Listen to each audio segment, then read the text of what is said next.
જી-રેમ જી bill લોકસભામાં થયું પસાર. આંગણવાડી બહેનોના માનદ વેતનમાં થયો વધારો.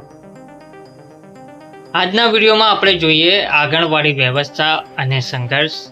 જી-રેમ જી બિલ શું છે, લોકસભામાં શું થયું, માનદ વેતન વધારાની વિગત અને સમજાવટ સાથે ગ્રાઉન્ડ રિયાલિટી, રાજકીય અને સામાજિક અસર તેમજ કોલ ટુ એક્શન સમાપન સાથે. નમસ્કાર મિત્રો, સ્વાગત છે તમારું અમારી યુટ્યુબ ચેનલ. મિત્રો, આજે એક એવી ખબર સાથે આપણે આવ્યા છે જે લાખો આંગણવાડી બહેનો માટે આશાની કિરણ બનીને આવી છે. લોકસભામાં પસાર થયું છે જી-રેમ જી બિલ. મોડી રાતે આ જી-રેમ જી બિલ પસાર કરવામાં આવ્યું હતું અને તેની સીધી અસર પડવાની છે આંગણવાડી બહેનોના માનદ વેતન વધારા. વર્ષોથી જે બહેનો નાનકડા માનદ વેતનમાં બાળકોના પોષણથી લઈ માતાઓની સંભાળ સુધીની જવાબદારી નિભાવતી આવી છે, આજે એમના માટે શું બદલાવ આવ્યો છે, કેટલો વધારો જાહેર થયો છે અને આ વધારો શું પૂરતો છે? વિડીયો અંત સુધી જોજો, કારણ કે અંત સુધીમાં તમને સાચી હકીકત સાથે તમારા તમામ પ્રશ્નોના જવાબ મળી રહેશે. વિડીયો ગમે તો વિડીયોને લાઈક કરવાનું ભૂલતા નહીં, શેર કરવાનું ભૂલતા નહીં અને ચેનલને સબસ્ક્રાઈબ કરવાનું ભૂલતા નહીં. તો આગળ માહિતી જોઈએ કે ભારતની આંગણવાડી વ્યવસ્થા દેશની સૌથી મોટી સામાજિક કલ્યાણ યોજનાઓમાંથી એક છે. ગામડે ગામડે ફળિયા ફળિયામાં જ્યાં સરકારની હાજરી સૌથી પહેલાં દેખાય છે, ત્યાં આંગણવાડી બહેન પણ ઉભેલી જોવા મળતી હોય છે. 0 થી 6 વર્ષના બાળકોનું પોષણ હોય કે પછી માતાઓ બહેનોની દેખરેખ હોય, રસીકરણ હોય, સર્વે હોય, રિપોર્ટિંગ હોય, સરકારી યોજનાઓનો અમલ બાબતેના માહિતી હોય, પણ પ્રશ્ન એ ઊભો થાય છે કે આટલું બધું કામ કરવા બદલ મળતું માનદ વેતન કેટલું? આંગણવાડી બહેનો જે આ દરેક કામ કરે છે, પરંતુ પ્રશ્ન મોટામાં મોટો એ છે કે તેમને જે માનદ વેતન મળી રહ્યું છે તે કેટલું? તો આંગણવાડી કાર્યકરને તમે જેમ જાણો છો તેમ 10,000 મળી રહ્યું છે અને તેરાગરને 5,500, એટલે કે ખૂબ જ ઓછું માનદ વેતન હાલમાં મળી રહ્યું છે. ઘણા વર્ષોથી આંગણવાડી બહેનો અને હેલ્પરો વેતન વધારાની માંગ કરતા આવ્યા છે. રસ્તા પર ઉતરીને કે પછી આંદોલન કરીને કોર્ટ સુધી પણ લડાઈ કરવામાં આવી છે.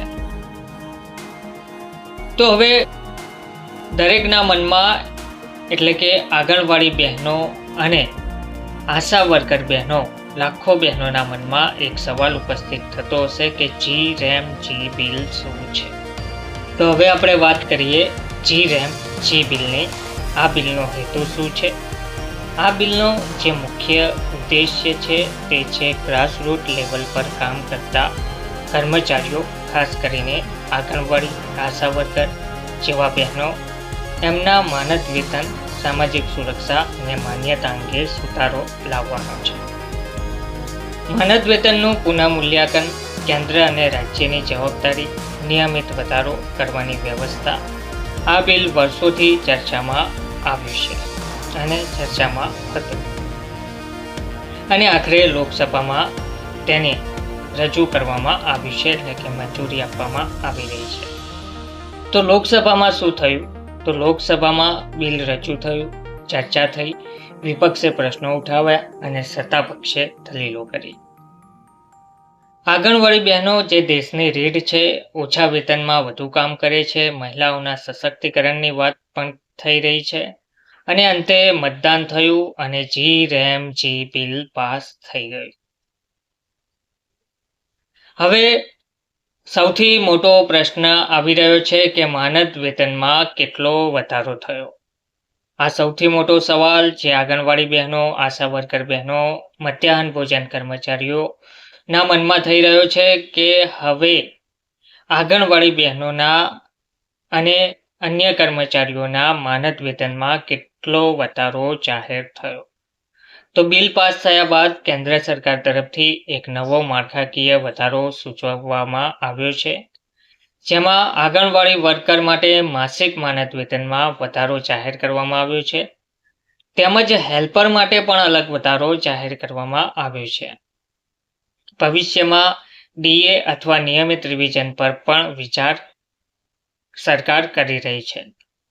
તો હાલ આ વધારો તબક્કાવાર લાગુ થવા જઈ રહ્યો છે અને રાજ્ય સરકારની ભૂમિકા પણ મહત્વની તેમાં રહેશે. તો કેન્દ્ર સરકાર દ્વારા વધારો જાહેર કરી દેવામાં આવ્યો છે અને રાજ્ય સરકારની હવે ભૂમિકા તેમાં રહેશે કે કઈ રાજ્ય સરકાર કેટલો વધારો જાહેર કરે છે. તો આપણે એક ગામની આંગણવાડીમાં જેમનું ઇન્ટરવ્યૂ લેવામાં આવ્યું હતું તે વિષય પર વાત કરીએ. તો આંગણવાડી બહેન દ્વારા કહેવામાં આવ્યું હતું કે સાહેબ, અમને ખુશી તે વાતની છે કે સરકાર અમને ઓળખે છે, પણ મોંઘવારી પણ એટલી જ વધી રહી છે. ખુશી અને અપેક્ષા બંને છે. વધારો સારો છે પણ પૂરતો નથી. કામનો ભાર હજુ પણ વધારે છે. એટલે આંગણવાડી બહેનનું કહેવું છે કે જે હાલમાં વધારો કરવામાં આવી રહ્યો છે તે ખૂબ જ ઓછો વધારો છે. હવે ગુજરાત સરકાર, રાજ્ય સરકાર દ્વારા કેટલો વધારો કરવામાં આવે છે તે જોવાનું રહેશે.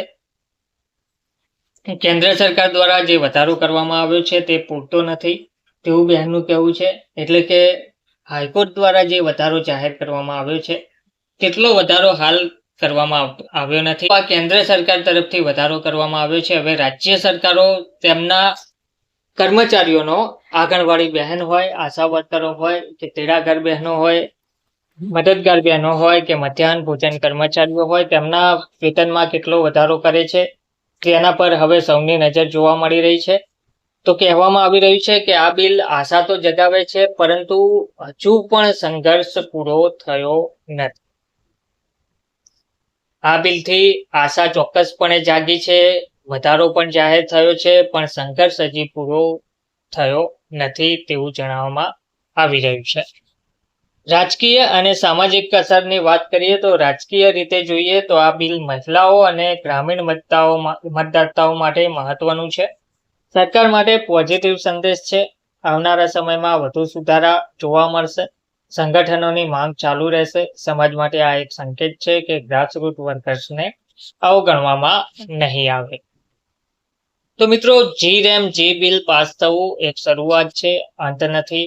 આંગણવાડી બહેનોના માનદ વેતનમાં વધારો થવો એ ખુશીની વાત છે, પણ તેમની મહેનતનું પૂરું મૂલ્ય મળે એ હજી બાકી છે. જો તમને લાગે છે કે આ માહિતી મહત્વની તમારા માટે છે તો વિડીયોને લાઈક જરૂરથી કરજો, વધુને વધુ શેર કરજો અને ચેનલને સબસ્ક્રાઈબ કરવાનું ભૂલતા નહીં. અને આ વધારો પૂરતો છે કે નહીં તે જરૂરથી જણાવજો. ફરી મળીશું એક નવા રિયાલિટી આધારિત વિડીયો સાથે. જય હિન્દ, ધન્યવાદ.